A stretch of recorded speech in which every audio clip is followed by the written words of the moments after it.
Students, हमने बात की दो कैटेगरीज पर सॉलिड्स के। अगर हम शेप्स देखें, उनके मॉलिक्यूल्स का पैटर्न देखें, सो हमने देखा कि उसके कुछ कैटेगरीज, जो दो कैटेगरीज हमने देखा, कुछ पार्टिकल्स, कुछ चीज़ें ऐसे हैं जिनको हम कहते हैं क्रिस्टलाइन सॉलिड्स, जिनमें पार्टिकल जो है वो रेगुलर अरेंजमेंट में होते हैं, और कुछ हमारे पास है एमॉर्फस सॉलिड्स जिनमें इर्रेगुलर डिसऑर्डर में होते हैं, यानी उनकी अरेंजमेंट जो है वो रेगुलर नहीं होती, कोई उसमें अरेंजमेंट नहीं होती। सो अब हम देखेंगे पॉलीमेरिक सॉलिड्स क्या है, और इसके साथ क्रिस्टल लैटिस भी देखेंगे। देखिए पॉलीमेरिक सॉलिड्स की अगर आप डेफिनेशन देखें, सो पॉली का मतलब होता है मैनी, पॉली मीन्स मैनी, बहुत से, और जो मेरस है एक्चुअली मेरस से निकला हुआ है, जिसका मतलब है पार्ट्स, यानी जिसमें बहुत से पार्ट्स इकट्ठे हो जाते हैं और एक बड़ा जो है मॉलिक्यूल्स जो है एक चेन बनाते हैं, उसको हम कहते हैं पॉलीमेरिक सॉलिड्स। इस तरह क्रिस्टल लैटिस हमने देखा कि अगर हम एक रेगुलर अरेंजमेंट ले लें, एक रेगुलर अरेंजमेंट, और फिर उसके ऊपर एटम्स या मॉलिक्यूल्स या पार्टिकल्स जो है वो एडजस्ट कर लें, सो इन दोनों की कॉम्बिनेशन को हम कहते हैं क्रिस्टल लैटिस। लैटिस के ऊपर जब आप पार्टिकल्स रखते हैं तब उससे क्रिस्टल बन जाता है।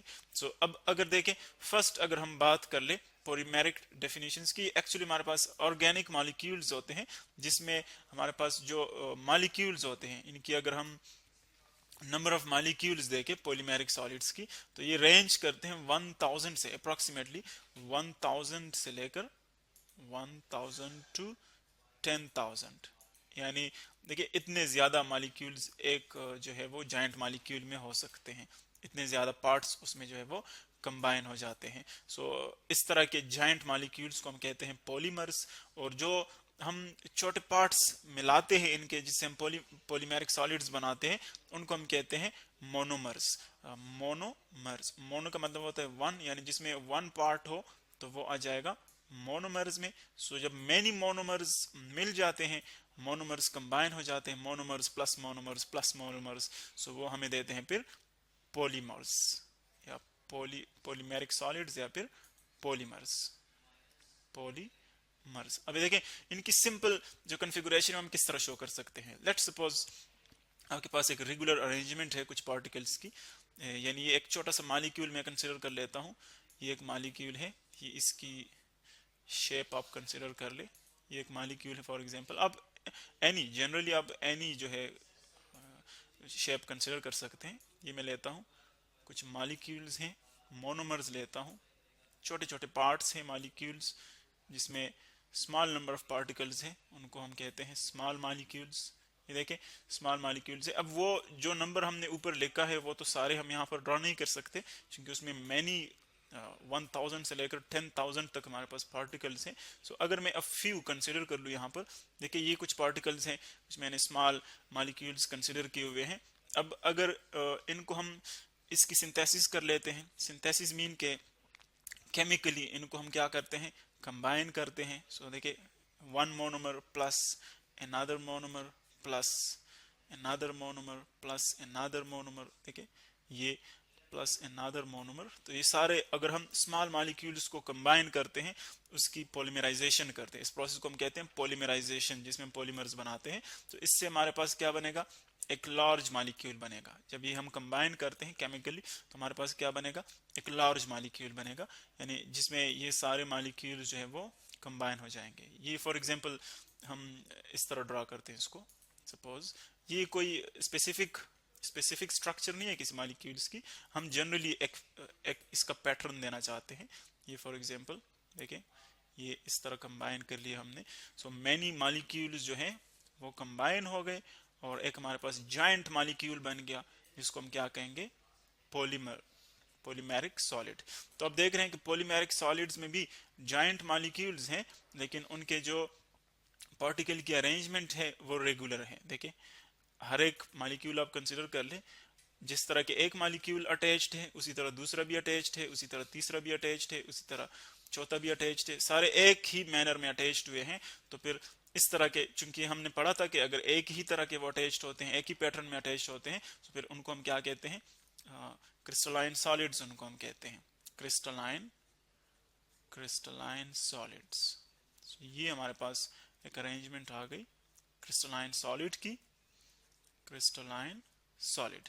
अब ये तो पॉलीमर्स की वो डेफिनेशन हो गई। जिस तरह के हमारे पास नेचुरली भी एग्जिस्ट करते हैं नेचुरली, और इसको हम साइंटिफिकली भी बनाते हैं, सिंथेसिस भी करते हैं। जिस तरह के आप प्लास्टिक कंसिडर कर ले फॉर एग्जांपल, और नेचुरली पॉलीमर्स जिसमें हम हमारे पास आते हैं प्रोटीन्स वगैरह नेचुरली, और अगर आप आर्टिफिशियल में देखें तो आर्टिफिशियल में हमारे पास प्लास्टिक्स आते हैं जिसमें ये जाइंट जो मालिक्यूल्स हैं वो हम बनाते हैं स्मॉल मालिक्यूल से प्लास्टिक्स, ये आर्टिफिशियल में आते हैं। और जो प्रोटीन्स वगैरह बाकी हमारे पास मालिक्यूल्स है पॉलीमर्स की, वो नेचुरल में आते हैं। ये तो पॉलीमर्स की वो हम देख रहे थे किस तरह उसकी पॉलीमराइजेशन होती है स्मॉल मॉलिक्यूल्स की। फिर नेक्स्ट है हमारे पास क्रिस्टल लैटिस। तो जिस तरह के पहले लेक्चर में हमने बात की थी कि हम अगर इमेजिनरी पॉइंट्स कंसिडर कर ले, इमेजिनरी पॉइंट्स कंसिडर कर ले रेगुलर मैनर में, रेगुलर पैटर्न में, ये आ जाएंगे इमेजिनरी पॉइंट्स। इमेजिनरी पॉइंट्स हम इनको इसलिए कहते हैं कि ये पॉइंट्स जस्ट हम कंसिडर करते हैं, इनकी कोई मैस नहीं है, इसलिए इनको हम इमेजिनरी पॉइंट्स कंसिडर कर लेते हैं। मैं कहता हूँ यहाँ पर एक पॉइंट है सपोज, इसी तरह एक पॉइंट यहाँ पर कंसिडर कर ले, एक अरेंजमेंट यहाँ पर कंसिडर कर ले। देखिए हम यहाँ पर 2 डायमेंशनल अभी मैंने बनाई इसको, इन पॉइंट्स को। सो अगर हम ये सिर्फ वाइट पॉइंट्स कंसिडर कर लें सो वो 1 डायमेंशनल आ जाएंगे। अगर सिर्फ वाइट हम कंसिडर कर ले ये वाला, ये 1 डायमेंशनल। इसी तरह अगर सिर्फ ये येलो हम कंसिडर कर ले, ये भी 1 डायमेंशनल है। सो जो 1 डायमेंशनल लैटिस होती है, लैटिस मीन ये जो अरेंजमेंट है, सो 1 डायमेंशनल को फिर हम कहते हैं लाइन लैटिस, लाइन लैटिस। तो और लाइन देखिए 2 लाइन लैटिस में हमने बना ली तो उससे हमारे पास 2 डायमेंशनल लैटिस बन गया। इसी तरह अगर हम एक थर्ड एक्सिस पर भी कुछ इमेजिनरी पॉइंट्स कंसिडर कर ले, लेट्स सपोज ये थर्ड एक्सिस पर, जी एक्सिस पर हम कुछ पॉइंट्स जो है वो कंसिडर कर रहे हैं, यहाँ पर जी एक्सिस पर पॉइंट्स आ गए। सो आप देख रहे हैं कि हर एक लाइन लैटिस आप कंसिडर कर ले, हर एक एक्सिस पे, एक्स एक्सिस पे, वाई एक्सिस पे या जी एक्सिस पे, तो हर एक जगह पर जो उनकी अरेंजमेंट है वो रेगुलर है। लाइन लैटिस में सारी अगर हम कंसिडर कर ले यहाँ पर, तो जो अरेंजमेंट है वो रेगुलर है। अब अगर इन सब को मैं मिला लूँ फॉर एग्जांपल, देखिए इन पॉइंट्स को मैं मिलाता हूँ, सपोज इन पॉइंट्स को मिलाता हूँ। इसी तरह ये वाले पॉइंट्स आप कंसिडर कर लें, ये वाले पॉइंट्स एक्सेट्रा, ये आप कंसिडर कर लें। ये जब मैं पॉइंट्स ड्रा करता हूँ ये मैं मिलाता हूँ एक दूसरे के साथ। सो देखिए हमारे पास एक 3 डायमेंशनल एक यूनिट बनता है। आप यहाँ पर सिंपल क्यूब देख रहे हैं, सिंपल क्यूबिक हमारे पास एक शेप बन रहा है। इसी तरह सारे पॉइंट्स, अदर जो पॉइंट्स हैं उनको आप मिला ले इसी तरीके से। सो हमारे पास ये जो एक यूनिट बन गया। देखिए अगर आप बाकी पॉइंट्स को मिलाए तो उसमें भी सिंपल क्यूब्स बनेंगे, लेकिन एक बात याद रखें कि जो रेगुलर पैटर्न है उसमें सिर्फ क्यूब्स नहीं बनते बल्कि उसमें और भी हमारे पास स्ट्रक्चर्स बनते हैं। ये हम जस्ट एक इजी एग्जांपल ले रहे हैं। तो देखिए क्यूबिक स्ट्रक्चर बन रहा है, क्यूब है हमारे पास। इसी तरह बाकी आप इन पॉइंट्स को मिला ले, एक और क्यूब बन जाएगा, बाकी को मिला ले एक और क्यूब। तो जब सारे क्यूब्स, एक क्यूब को आप उठा ले यहाँ से, तो फिर इसको हम क्या कहते हैं, ये हमारे पास आ जाता है यूनिट सेल, यूनिट सेल। क्योंकि ये एक रेगुलर स्ट्रक्चर है जो कि रिपीट हो रहा है। यहाँ पर एक और क्यूब आ जाएगा, फिर एक और क्यूब। सो जो स्ट्रक्चर रिपीट होता है उसको हम कहते हैं यूनिट सेल। और अगर इन सारे यूनिट सेल्स को हम कंबाइन कर ले तो फिर हमारे पास जो कॉम्बिनेशन है, पूरा जो कॉम्बिनेशन है उसको हम कहेंगे स्पेस लैटिस। ये हमारे पास बनता है स्पेस लैटिस, यानी इन पूरे पॉइंट्स को आप एक दूसरे के साथ ले ले तो हमारे पास स्पेस लैटिस बनता है। ये सारे पॉइंट्स 3 डायमेंशनल आप कंसिडर कर लें। फिर जब ये तो इमेजिनरी पॉइंट्स हमने कंसिडर किए, फिर जब इनके ऊपर हम पॉइंट्स रखते हैं, सॉरी पार्टिकल्स रखते हैं, सो अगर हम इनके ऊपर मॉलिक्यूल्स, पार्टिकल्स, एटम्स जो भी हैं आप इनके ऊपर एडजस्ट कर ले। पहले इनके ऊपर कोई पार्टिकल नहीं था, हमने जस्ट पॉइंट कंसिडर किए थे। अब इनके ऊपर आप पार्टिकल्स कंसिडर कर ले। ये मैंने पार्टिकल्स रख लिए, देखें हर एक पॉइंट पर पार्टिकल रख लें। सो ये क्या हो जाएगा, पार्टिकल की एक रेगुलर अरेंजमेंट बन जाएगी। सो फिर जब आप लैटिस और इन पार्टिकल्स को कंबाइन कर दे तो हमारे पास क्या बन जाता है, क्रिस्टलाइन लैटिस बन जाता है या क्रिस्टल लैटिस बन जाता है। या इस यूनिट को फिर हम क्या कहेंगे, ये क्रिस्टल बन जाएगा। जो रेगुलर अरेंजमेंट पार्टिकल्स की है फिर उनको हम क्रिस्टल कहते हैं। तो ये हमारे पास अगर सिंपली हम एक्सप्लेन करना चाहें तो ये है कि रेगुलर अरेंजमेंट जो पॉइंट्स की है सिर्फ वो लैटिस है।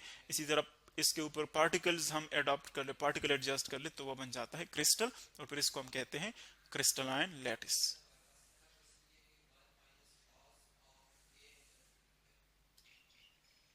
स्टूडेंट्स हमने देख लिया कि पॉलीमर्स जो हम जाइंट मॉलिक्यूल्स हमने देख लिया, उसकी क्रिस्टलाइजेशन हमने देखी कि किस तरह जो छोटे मॉलिक्यूल्स है वो कंबाइन हो जाते हैं और उससे एक बिग मॉलिक्यूल बनता है जिसको हम पॉलीमर कहते हैं, यानी मोनोमर्स कंबाइन हो जाते हैं और उससे एक पॉलीमर बनता है। फिर हमने क्रिस्टल लैटिस पर बात की। अब यहाँ पर हमने जस्ट जो है क्रिस्टल पॉलीमर्स देखे, लेकिन इसके साथ साथ एमॉर्फस पॉलीमर्स भी हो सकते हैं, पॉसिबल है, जो कि हम यहाँ पर फिगर में दिखाते हैं आपको। देखिए ये दोनों हमने एक ही फिगर में दिखाए हुए हैं। इसमें आप क्रिस्टलाइन पॉलीमर्स भी देख रहे हैं, यानी जो रेगुलर पैटर्न में होते हैं, और जो एमॉर्फस पॉलीमर्स है वो भी देख रहे हैं जो कि इरेगुलर पैटर्न में होते हैं। यानी ये हमने रैंडम क्रिस्टलाइन डोमेन्स शो किए हुए हैं। रैंडम मीन के देखिए कहीं पर आपको रेगुलर नजर आ रहे हैं, जैसे यहाँ पर मैं शो कर रहा हूँ। ये बंच आप देखें, ये जो रेक्टेंगुलर के अंदर आपको नजर आ रहा है इस फिगर के अंदर, ये एक क्रिस्टलाइन है, एक्चुअली क्रिस्टलाइन है, चूंकि आप देख रहे हैं रेगुलर पैटर्न है उनका, रेगुलर पैटर्न है। सो क्रिस्टलाइन एक डोमेन है, यानी इस रीजन को हम डोमेन कहते हैं जिसमें बहुत से मॉलिक्यूल्स देखे एक खास ऑर्डर में है, इकट्ठे हुए हैं। इसी तरह ये आप देख रहे हैं एक हमारे पास डोमेन है क्रिस्टलाइन, एक ये है, ये भी रेगुलर है, क्रिस्टलाइन डोमेन है। सिमिलरली ये आप देख रहे हैं रेगुलर क्रिस्टलाइन डोमेन। लेकिन इसके अलावा अगर आप देखें ये पार्ट देखें, ये पार्ट, सो ये इरेगुलर है जिसको हम कहते हैं एमॉर्फस पॉलीमर, ये एमॉर्फस पॉलीमर है। इसी तरह यहाँ पर आप देखें ये एमॉर्फस पॉलीमर है, यानी जो इरेगुलर है वो एमॉर्फस है और जो रेगुलर है यहाँ पर वो हमारे पास क्रिस्टलाइन है। और इसके साथ साथ जो रीजन, जिस रीजन के अंदर खास ऑर्डर में पाए जाते हैं उसको हम डोमेन कहते हैं। और इसके अलावा आप राइट साइड पर इस फिगर में देखें, वहां पर हमने कुछ क्रॉस लिंकिंग दिखाई हुई है, यानी एक मॉलिक्यूल फॉर एग्जांपल यूं जा रहा है, देखिए यूं जा रहा है यूं, और दूसरा उसके ऊपर यूं आ रहा है, इसको हम क्रॉस लिंकिंग कहते हैं। तो जितने आप क्रॉस लिंकिंग इसकी बढ़ती है, जितनी क्रिस्टलाइजेशन बढ़ती है, उतनी उसकी जो स्ट्रेंथ है, जो स्टिफनेस है वो इंक्रीज होती है। सो हम ऐसे मटेरियल्स, ऐसे पॉलीमर्स, यानी जिनकी ज्यादा स्ट्रेंथ होती है, जिनकी ज्यादा स्टिफनेस होती है, जो हार्ड होते हैं ज्यादा, वो हम इन्हीं से जो है फ्यूचर में मैन्युफैक्चरिंग उसकी कर सकते हैं कि हम उसकी क्रॉस लिंकिंग बढ़ाएं और इसी तरह उनकी जो क्रिस्टलाइजेशन है, यानी वो रेगुलर पैटर्न उनकी बनाए, तो इससे इनकी प्रॉपर्टीज जो है वो हम रीशेप कर सकते हैं।